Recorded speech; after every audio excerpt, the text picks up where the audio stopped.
දරුවා අරගෙන යක්ෂණියගේ අතට දෙන්න කිව්වා. අර අම්ම කෑ ගහලා කිව්වා අනේ ස්වාමීනි දෙන්න නම් එපා මගේ දරුවා කයි. බුදුරජාණන් වහන්සේ වදාලා නෑ තථාගතයන් වහන්සේ වැඩ ඉන්නවනේ දෙන්න කිව්වා. ඒ දෙවනි දරුවා කෑවට පස්සේ ඔය අතරේ වෛශ්‍රවණ දෙවියන්ගෙන් දඬුවමක් ලැබුණා මේ යක්ෂණීට. අනෝතත්ත විලෙන් දවස ගානේ උදේ දවල් හවස වෛශ්‍රවණ දෙවියන්ගේ දිව්‍ය මාලිගාවට වතුරා දෙන්න ඕන.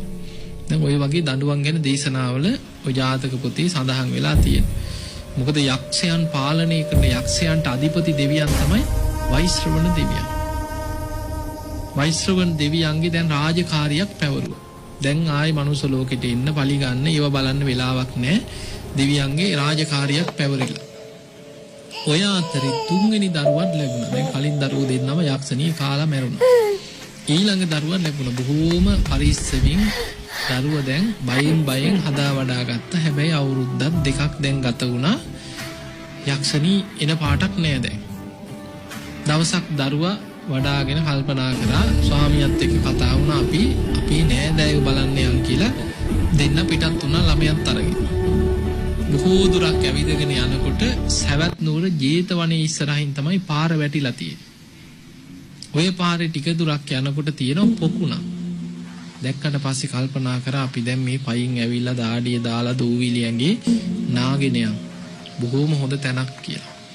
ඒ වෙලේ බිරිඳ කියා හිටියා මං දරුවා තියාගන්නම් ඉස්සලා ඔයා නෑ ඔයා නාන්න කියලා ස්වාමියා බැස්ස නාන්න. පීන ඉතින් දැන් නානෝ. නාන අතරේ බිරිඳ දරුවට කිරි දෙනවා.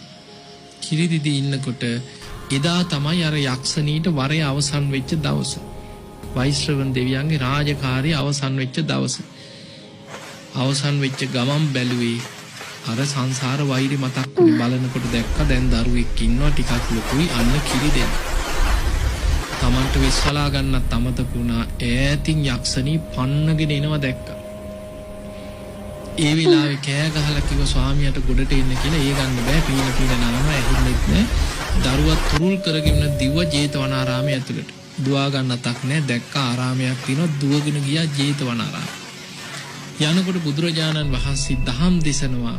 ධම්සභා මණ්ඩපයේ ඇතුළෙන්ම දුවගෙන ගියා කෑ ගහගෙන ගිහිල්ලා බුදුරජාණන් වහන්සේගේ සිරිපතුල් දෙක ළඟ දරුවා තිබ්බා. අනේ ස්වාමීනි භාග්‍යතුන් වහන්සේ යක්ෂණියක් එනවා කිය මගේ දරුවා කන්න. මගේ දරුවා බේරලා දෙන්න කියලා දරුවා තිබ්බ සිරිපතුල් දෙක ළඟ.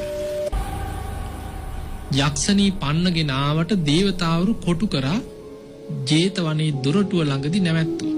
දෙවියන් කොටු කරා ඇතුල් වෙන්න බැරි වෙන්නේ.